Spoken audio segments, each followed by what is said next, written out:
Selamat datang dan kembali lagi di channel Bicara Saja. Papua kembali bergolak. Dentuman senjata menggema dari balik kabut pegunungan Lani Jaya saat pasukan elit Kopassus mendarat diam-diam untuk melancarkan operasi Lembah Petir. Dipimpin oleh Mayor Raka Adiwang, misi ini bukan sekadar pembalasan atas gugurnya prajurit TNI, tetapi untuk membongkar jaringan gelap penyelundupan senjata yang diduga berasal dari luar negeri. Temuan mencengangkan pun terungkap di hutan belantara Papua, radio militer asing, amunisi kaliber perang, dan bukti keterlibatan kekuatan luar. Inilah kisah nyata perang senyap di ujung timur Indonesia yang mulai menyeret aktor-aktor dari luar batas negara. Kabut pagi menggulung lembah dan pegunungan di distrik Kuyawagi, Kabupaten Lani Jaya, Papua Tengah. Udara masih tipis dan dingin saat suara dentuman samar terdengar di kejauhan, menggema seperti gema guntur dari langit yang kelabu. Tak lama, suara bilah helikopter Super Puma milik TNI membelah udara, menandai dimulainya operasi militer rahasia di wilayah yang tengah memanas. Di dalam helikopter, Mayor Infanteri Raka Adiwang menatap keluar jendela. Tatapan matanya tajam, rahangnya mengeras. Ia bukan baru pertama kali ditugaskan di Papua. Tapi kali ini berbeda. 4 hari lalu, satu regu TNI dari Yonif 721 gugur saat mengamankan jalur logistik di distrik Ilaga. Serangan mendadak yang brutal dilakukan oleh kelompok kriminal bersenjata, KKB, yang semakin terorganisir. Senjata mereka bukan lagi senapan rakitan. Itu yang membuat komando besar di Jakarta murka. Mayor Raka, bersama 15 personel Kopassus dari Grup 3, ditugaskan memimpin operasi Lembah Petir, sebuah operasi gabungan yang mencakup satuan elit dari TNI AD, dukungan udara TNI AU, serta tim siber dan intelijen militer. Mereka tidak datang untuk balas dendam. Tujuannya lebih dalam, mengungkap jaringan logistik senjata ilegal yang diduga berasal dari luar negeri dan masuk ke Papua melalui jalur laut dan darat yang tersembunyi. Di bawah helikopter, terlihat pos kecil Kodim 1714 yang dikelilingi vegetasi lebat dan jurang curam. Komandan Kodim Letkol M. Hasan sudah menunggu bersama satu tim dari Brimob Nusantara yang juga telah ditugaskan memperkuat titik-titik rawan. Saat helikopter mendarat, tanah basah menyembur ke udara. Mayor Raka turun pertama kali, memberi hormat singkat, lalu segera memimpin rapat singkat di dalam bangunan semi-permanen yang dulunya adalah sekolah darurat. Kami tidak akan mengulang tragedi Ilaga, ucap Mayor Raka dingin. Kita tidak hanya menghadapi gerilyawan, tapi juga jaringan yang jauh lebih besar dari yang kita duga. Informasi awal yang mereka miliki berasal dari sebuah drone pengintai TNI yang sempat diterbangkan ke wilayah Ilaga seminggu sebelumnya. Drone itu berhasil menangkap gambar aktivitas mencurigakan. Ada beberapa kontainer logistik yang dibawa masuk ke sebuah pondok tersembunyi di hutan. Aktivitas malam hari itu aneh, terlihat rapi, sistematis, dan melibatkan lebih dari 15 orang bersenjata. Namun sebelum drone bisa kembali dengan data lengkap, sinyalnya hilang. Belakangan diketahui bahwa drone itu ditembak jatuh. Mereka punya senjata anti-drone, tanya Letkol Hasan heran. Itulah yang sedang kita cari tahu, jawab Raka. Kalau benar, maka ini lebih besar dari konflik lokal. Hari pertama operasi difokuskan pada penyisiran jalur lama yang biasa digunakan KKB. Tim Kopassus berpakaian sipil, menyamar sebagai penduduk setempat, dengan panduan dari intel lokal bernama Agustinus Mabel, seorang mantan pejuang yang kini bekerja untuk pemerintah daerah. Agustinus mengenal setiap jalur rahasia, setiap gua dan sungai di wilayah pegunungan itu. Dengan dialek Papua yang fasih dan pergerakan lincah, ia menjadi kunci dalam navigasi tim khusus ini. Sore harinya, mereka tiba di sebuah lokasi yang dikenal dengan nama Bukit Kolomol. Tempat itu dipercaya sebagai salah satu tempat persinggahan KKB sebelum masuk ke Ilaga. Di sanalah, Mayor Raka menemukan petunjuk penting, sebuah karung plastik yang masih menyimpan bekas bungkus peluru kaliber 5,56 mm dengan stempel asing. Di sampingnya, ada jejak kendaraan roda 2 dan bekas api unggun. Mereka tidak pergi lama dari sini, ujar Sersan 1 Wibowo, sniper senior dalam tim. Malam itu, tim mendirikan pos pantau tersembunyi. Komunikasi mereka dilindungi dengan enkripsi dari tim siber. Mereka tidak hanya mengandalkan penglihatan, tapi juga sistem radar portabel dan pemindai panas tubuh. Sekitar pukul 2 dini hari, salah satu pemindai menangkap pergerakan. 6 sosok berjalan cepat membawa bungkusan besar menuju arah barat daya, ke arah sungai Aikea. Tim Kopassus tak bergerak gegabah. Mereka hanya mencatat jalur dan waktu, lalu mengirimkan koordinat ke pos komando di Wamena. Informasi ini akan dijadikan dasar untuk langkah lanjutan. Keesokan harinya, datang kabar dari pos Kodim, 2 personel Brimob yang sedang melakukan patroli mandiri diserang. 1 gugur, 1 lagi hilang. Lokasi kejadian hanya berjarak 5 km dari tempat pengintaian tim Kopassus. Mayor Raka memutuskan, waktu untuk pengamatan sudah selesai. Mereka harus bergerak.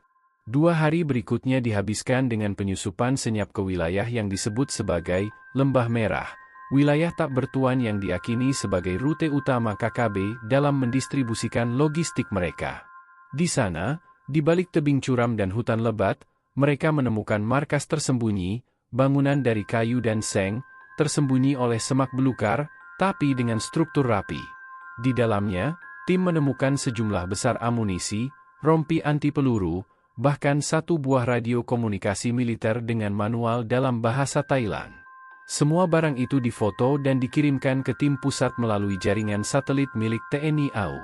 Mayor Raka berdiri mematung di depan radio tersebut. Ia sadar bahwa temuan ini akan mengubah skala operasi. Ini bukan lagi konflik separatis lokal.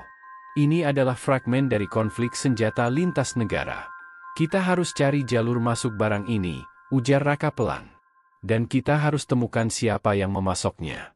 Papua kembali membara. Tapi kali ini, bara itu bukan hanya berasal dari peluru dan dendam lama, melainkan juga dari konflik global yang diam-diam merembes ke jantung Indonesia. Dan Mayor Raka tahu, misi ini baru saja dimulai. Langit pagi di Wamena berwarna kelabu, menyiratkan ketegangan yang menggantung di udara. Di markas sementara Kodim 1714, Mayor Infanteri Raka Adiwang duduk di depan peta topografi yang dipenuhi pin merah dan garis putus-putus berwarna biru. Itu adalah peta jalur logistik KKB yang dikumpulkan dari berbagai sumber intelijen selama 2 tahun terakhir. Namun, hari ini, 1 garis baru ditambahkan, jalur baru yang dicurigai sebagai rute distribusi senjata dari luar negeri ke pedalaman Papua. Ini bukan perang biasa, ujar Raka pada Letkol Hasan yang berdiri di sampingnya. Kita hadapi musuh yang tahu cara menyusup, bergerak diam, dan membawa logistik seperti profesional. Mereka bukan lagi gerilyawan kampungan. Pukul 10.15, briefing dimulai. Tim gabungan Kopassus, Brimob, dan 2 personel siber TNI ditugaskan dalam 3 kelompok.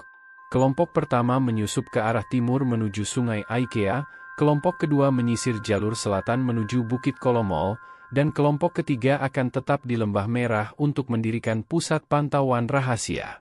Raka memilih berada di kelompok pertama. Agustinus Mabel ikut bersamanya sebagai pemandu. Dengan menyamar sebagai pedagang hasil bumi, tim menyusuri jalur lama yang dulunya adalah rute penghubung antar kampung sebelum konflik memutus akses. Mereka membawa barang palsu, karung berisi ubi-ubian, beberapa jerigen solar, dan peralatan rumah tangga. Di bawahnya tersembunyi radio komunikasi, senapan laras pendek, dan granat asap. Hari pertama berjalan lancar, namun hari kedua mulai terasa tekanan. Di sebuah kampung bernama Yigimbak, mereka disambut tatapan curiga. Anak-anak tidak berlarian seperti biasa, para wanita mengurung diri, dan hanya beberapa pria tua yang tampak di jalan. Agustinus membisikkan sesuatu ke Raka, mereka sudah tahu kita bukan orang sini. Raka mengangguk dan mempercepat perjalanan. Di hutan sekitar Yigimbak, mereka menemukan jejak ban truk kecil yang belum lama lewat.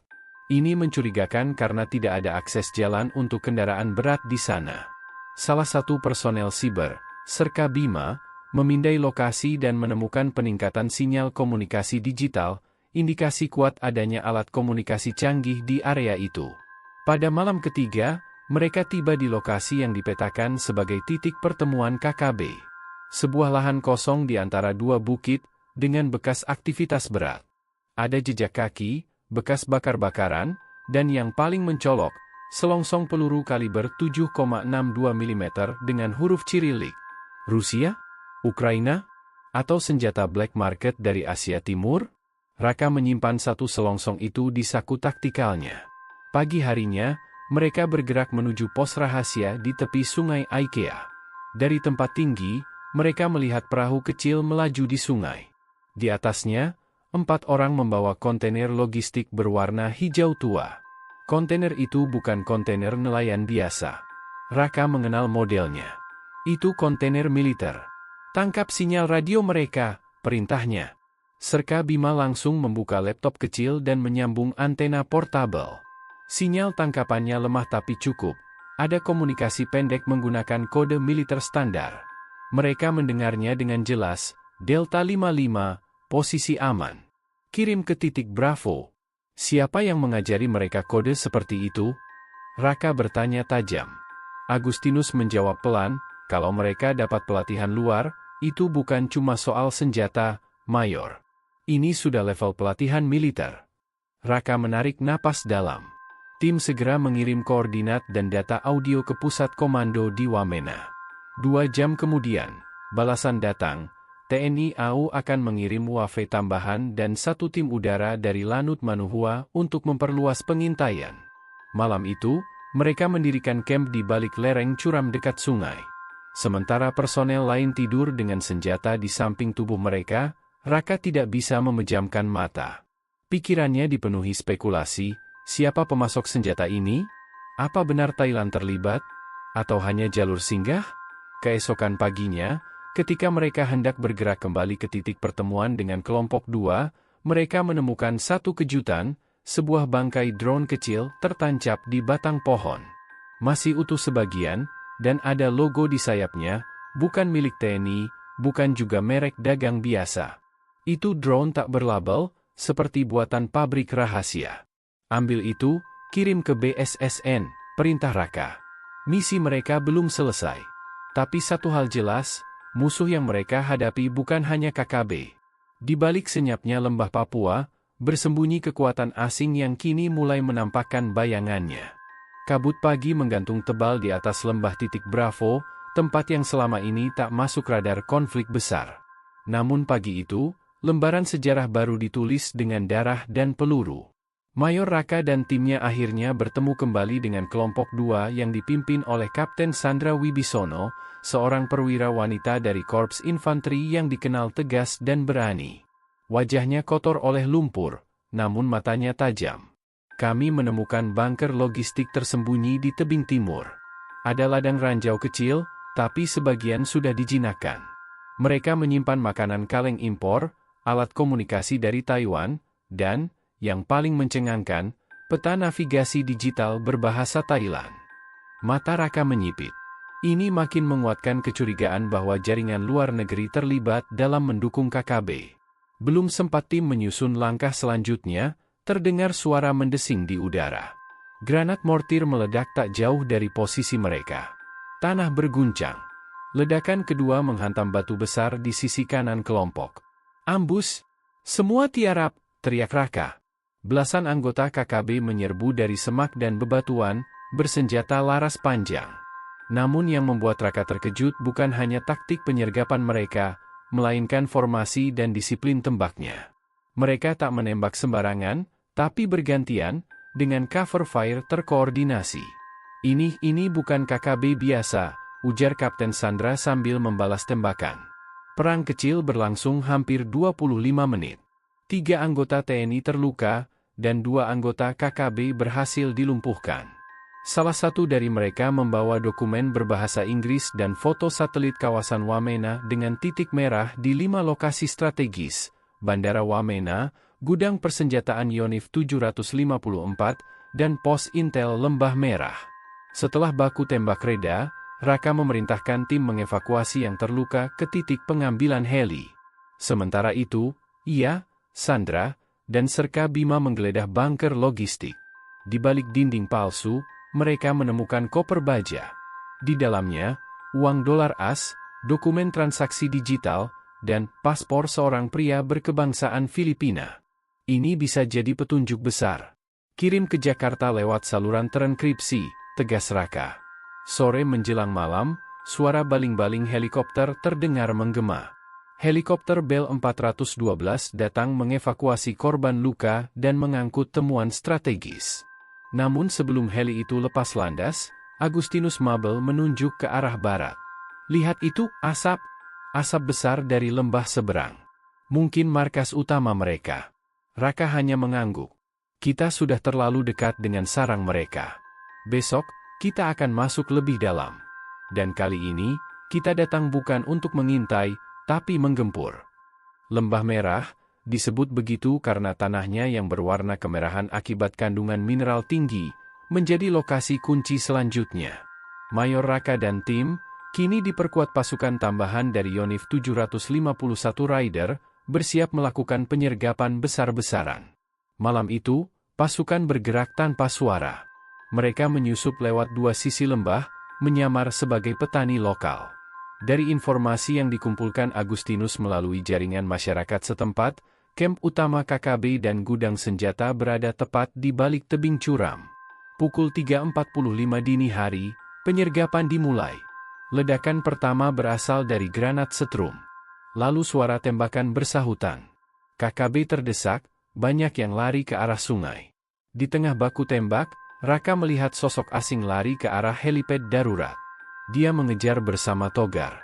Mereka berhasil melumpuhkan pria itu, dan setelah diperiksa, paspor diplomatik palsu ditemukan di sakunya. Nama, Wiracai Suksan. Kode intelijen menyebut dia anak buah Tanat. Satu persatu data dikumpulkan. Dalam camp itu ditemukan 13 peti amunisi kaliber NATO, 7 drone pengintai, dokumen digital tentang rute laut dari Songkhla, Thailand, ke Timika. Konflik lokal kini terbukti telah dimanfaatkan sebagai ladang basah perdagangan senjata ilegal. Dunia harus tahu. Dan Indonesia tidak akan tinggal diam. Pagi yang dingin menyelimuti lembah Kuyawage, ketika helikopter Super Puma dari Skadron 8 TNI AU mengudara membawa Mayor Raka Adiwang dan Letkol Hasan kembali ke Wamena. Operasi mereka semalam menyisakan banyak pertanyaan. Mayat lelaki Kaukasoid berpakaian loreng asing yang ditemukan di markas logistik KKB telah dikirim untuk autopsi di Timika. Namun, tekanan dari pusat datang tak lama setelah itu. Pihak istana meminta laporan langsung. Situasi ini bukan lagi sekadar operasi kontrateror, melainkan telah menjalar ke ranah diplomatik. Di tengah kekhawatiran akan reaksi internasional, Mayor Raka tetap fokus pada tugas utamanya. Ia dan tim kecilnya kembali ke pos terpencil di Ilaga, kali ini membawa serta seorang perwira intelijen, Kapten Novi Wirawan, dari BAIS TNI. Novi adalah ahli dalam operasi siber dan analisis komunikasi. Dia datang dengan seperangkat-perangkat pemantau sinyal dan antena portabel. Mereka bukan hanya menerima senjata, ujar Novi sambil menunjuk peta elektronik di tabletnya. Kita menemukan sinyal komunikasi radio dengan frekuensi militer yang biasa dipakai NATO, dan beberapa log panggilan mencurigakan dengan koordinat mengarah ke perairan Thailand. Raka memandangi layar itu dengan raut wajah tegang. Jika benar senjata dan komunikasi KKB bersumber dari luar negeri, maka ada jalur penyelundupan yang belum mereka ketahui. Ia kemudian mengarahkan tim untuk menyusuri jalur lama para pendaki dan jalur udara ilegal yang biasa dipakai helikopter sipil. Beberapa hari kemudian, pasukan Raka menemukan sebuah gua besar di lereng pegunungan Yigi yang digunakan sebagai tempat transit barang. Di sana, mereka menemukan kotak-kotak berisi amunisi, radio satelit buatan luar negeri, dan peta jalur udara menuju Laut Arafura. Penemuan itu dikonfirmasi dengan penangkapan seorang pria asing bermata biru yang mengaku sebagai relawan kemanusiaan, namun tak memiliki dokumen sah. Ini bisa jadi titik balik, ujar Letkol Hasan. Kalau kita bisa pastikan asal senjata dan identitas orang asing ini, semua akan jelas. Namun, situasi berubah drastis ketika kelompok bersenjata KKB menyerang pos TNI di distrik Enduga, menewaskan 2 prajurit dan membakar pos. Serangan ini terjadi bersamaan dengan bocornya laporan intelijen ke media asing. Beberapa media internasional mulai menyoroti operasi TNI di Papua, menuduh pelanggaran HAM dan keterlibatan asing. Isu mulai memanas. Di Jakarta, Komandan Kodam 17, Cendrawasih, Maijen Harsono, memerintahkan agar semua operasi diperketat. Raka menerima pesan langsung dari Panglima TNI untuk menutup setiap celah informasi dan memastikan operasi tetap senyap. Kau bukan cuma prajurit, Raka. Sekarang kau adalah dinding terakhir negara sebelum reputasi bangsa ini runtuh, kata Panglima melalui sambungan satelit. Raka merasa bebannya bertambah, tetapi misinya semakin jelas, bukan hanya melawan KKB, tapi menghancurkan jaringan senjata gelap yang melibatkan pihak luar, tanpa membuat dunia internasional meledak. Sementara itu, di balik layar, seorang wanita paruh baya dengan wajah Asia Tenggara terlihat sedang berbicara lewat sambungan video di Bangkok. Di belakangnya tergantung bendera kecil yang tampak seperti lambang intelijen militer. Ia berbicara dalam bahasa Inggris ke seorang pria bertopi militer, "They're getting too close. Eliminate that captain. Now." Langkah Mayor Raka dan timnya baru saja memasuki wilayah yang jauh lebih gelap dari yang mereka kira. Perang ini tidak lagi hanya tentang peluru dan senjata. Ini adalah perang informasi, diplomasi, dan keberanian untuk tetap berdiri saat kebenaran terancam dibungkam oleh kekuatan besar. Di pangkalan udara Moses Kilangin, Timika, suasana pagi itu penuh ketegangan. Kapten Novi Wirawan tengah berdiskusi dengan tim sibernya mengenai log frekuensi radio yang baru saja terdeteksi. Ada sinyal pendek yang terpancar dari wilayah timur daya Papua, mendekati Laut Arafura. Sinyal tersebut sangat mirip dengan sinyal yang ditemukan di markas KKB, dan muncul dalam pola berkala seperti sandi. Ini bukan sinyal acak. Mereka menggunakan protokol militer yang dimodifikasi, ujar Novi. Mayor Raka segera mengambil keputusan. Ia membentuk dua tim. Satu tim, dipimpin oleh Letkol Hasan, akan tetap menyisir jalur pegunungan untuk memastikan tidak ada lagi pos logistik tersembunyi. Sementara tim kedua, dipimpin langsung oleh Raka dan Novi, akan menyelidiki sumber sinyal di wilayah pesisir Mimika hingga Kaimana.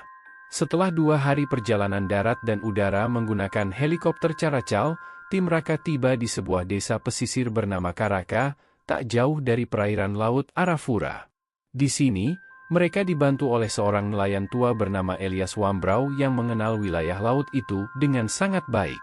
Elias bercerita bahwa beberapa bulan terakhir, ia kerap melihat kapal-kapal kecil tanpa bendera nasional berlayar malam hari, membawa peti-peti kayu dan berhenti di satu pulau kecil yang oleh warga disebut Pulau Batu Hitam. Dulu nggak pernah ada kapal ke sana, ujar Elias. Tapi sekarang hampir tiap minggu, selalu ada yang datang malam-malam.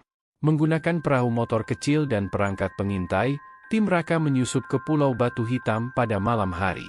Mereka menemukan bangunan semi-permanen yang tertutup terpal militer, serta 2 kapal cepat yang sedang bersandar tanpa tanda kepemilikan. Setelah menyusup ke dalam bangunan itu, mereka menemukan gudang penuh peti senjata, senapan serbu M4, peluru kaliber 5,56 mm, bahkan alat komunikasi canggih dengan label pabrikan luar negeri.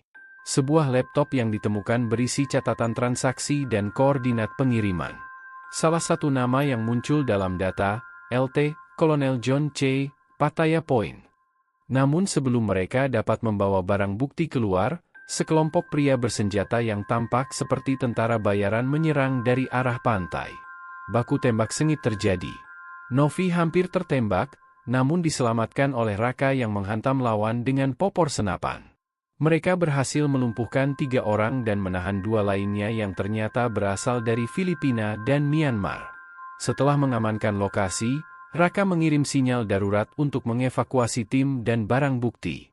Helikopter TNI datang keesokan harinya, membawa serta pasukan tambahan.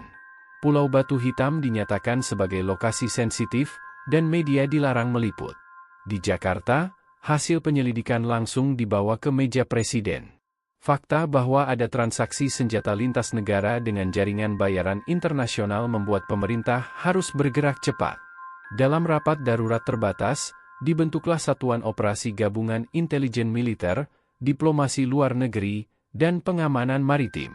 Sementara itu, di Bangkok, wanita paruh baya yang sebelumnya muncul kini berdiri di balkon sebuah gedung tinggi, memandangi laporan foto Pulau Batu Hitam. Di sampingnya, seorang pria kulit putih bertopi militer berkata, "Terre accelerating. We need to act before ASEAN knows." Permainan ini belum berakhir. Justru baru dimulai.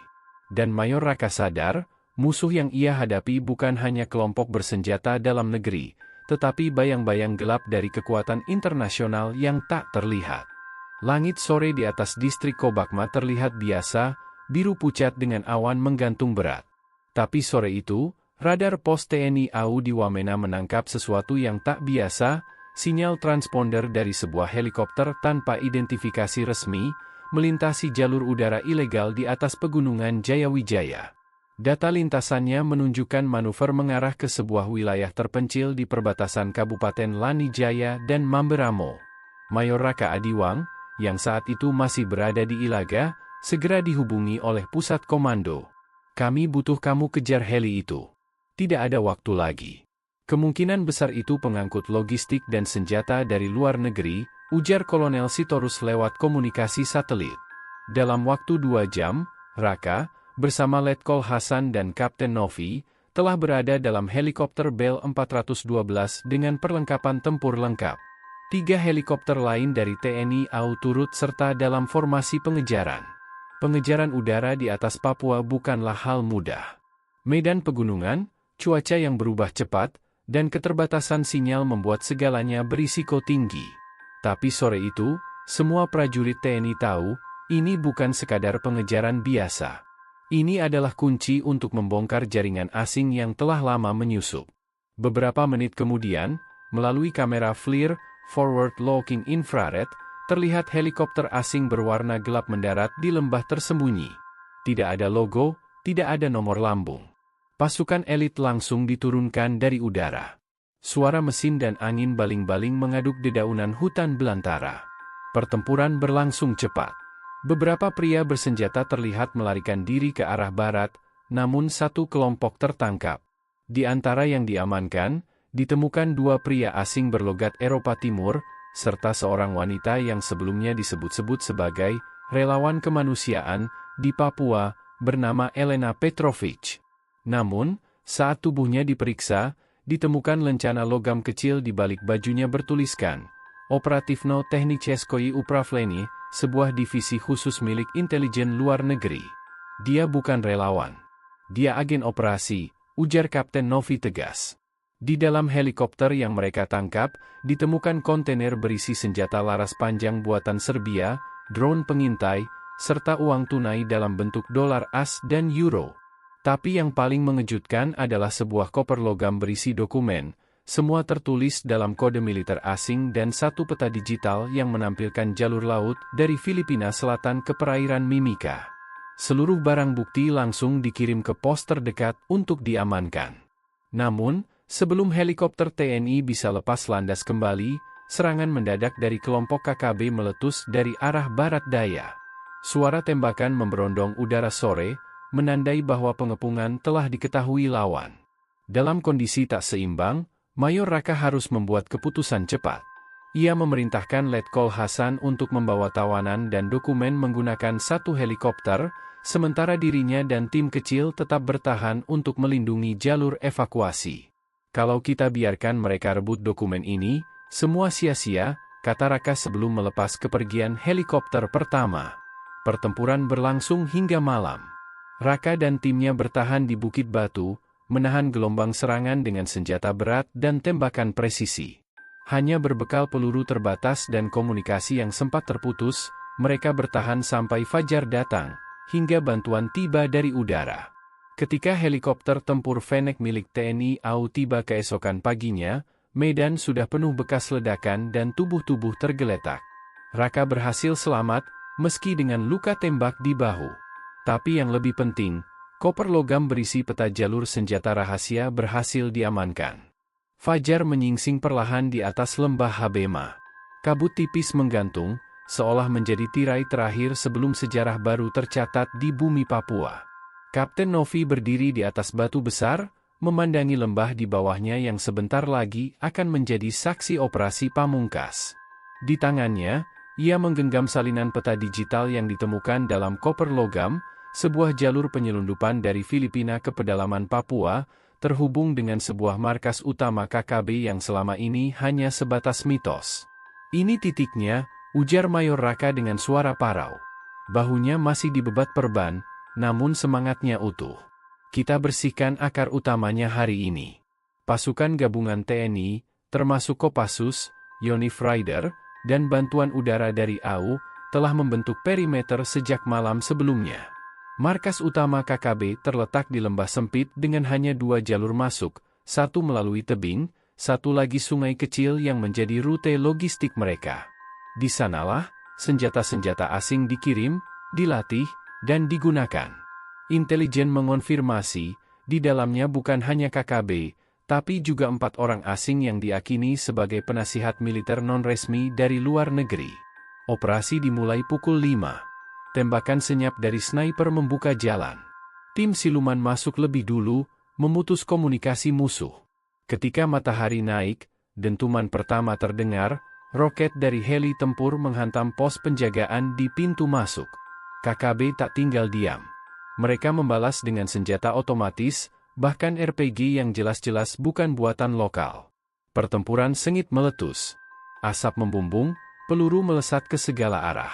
Mayor Raka memimpin dari garis depan, bersama Letkol Hasan dan Kapten Novi yang berusaha menyusup ke pusat markas, tempat mereka meyakini ada server komunikasi asing. Saat menyisir barak kayu besar di tengah hutan, mereka menemukan 2 pria asing, berlogat Rusia dan satu lagi berlogat Asia Timur. Mereka tidak melawan. Wajah mereka dingin. Di salah satu meja, terdapat layar monitor dengan rekaman lalu lintas pelayaran dari wilayah Mindanao, serta komunikasi dengan nama samaran, Delta 4. Ini bukan operasi lokal, gumam Novi. Ini koordinasi multinasional. Tapi sebelum mereka bisa menarik semua data, ledakan besar mengguncang sisi timur markas. Ternyata satu tim yang bertugas menjaga perimeter dikhianati. Seorang operator lokal yang selama ini menyamar sebagai informan TNI ternyata memberi koordinat posisi pasukan kepada musuh. Dia bukan rakyat. Dia agen infiltrasi, teriak Letkol Hasan dengan marah. Namun meski ada pengkhianat, kekuatan utama musuh berhasil dipukul mundur. Setelah 5 jam pertempuran, markas utama berhasil direbut. Sebagian besar senjata berhasil diamankan, termasuk puluhan senapan serbu buatan Eropa Timur, granat tangan, laptop militer terenkripsi, serta daftar nama dan aliran dana yang dikirim melalui mata uang kripto. Elena Petrovich, wanita yang sebelumnya ditangkap di helikopter, akhirnya buka suara. Dalam interogasi yang dilakukan di pos induk, ia mengaku bagian dari jaringan proxy intelligence yang dikirim oleh lembaga bayangan asing. Tujuan mereka, menjaga kawasan Papua tetap panas, agar isu HAM bisa terus dipolitisasi di dunia internasional. Semakin kalian berperang, semakin kuat posisi negosiasi kami di meja diplomasi, ucapnya tanpa rasa bersalah. Namun pengakuan paling mengejutkan datang di akhir, beberapa pihak dalam negeri juga terlibat. Oknum, baik dari perusahaan tambang ilegal, jaringan penyelundup, bahkan politisi lokal yang mendapat bagian dari aliran dana. Musuh kita bukan hanya di luar, tapi juga di antara kita sendiri, ujar Mayor Raka lirih. Malam itu, setelah markas dibersihkan dan sisa pasukan ditarik ke pos aman, para prajurit berkumpul mengitari api unggun. Tak ada sorak kemenangan. Hanya diam panjang yang menyelimuti mereka. Karena mereka tahu, meski markas itu telah dihancurkan, jaringan yang lebih luas masih membentang. Dan Papua masih belum sepenuhnya damai.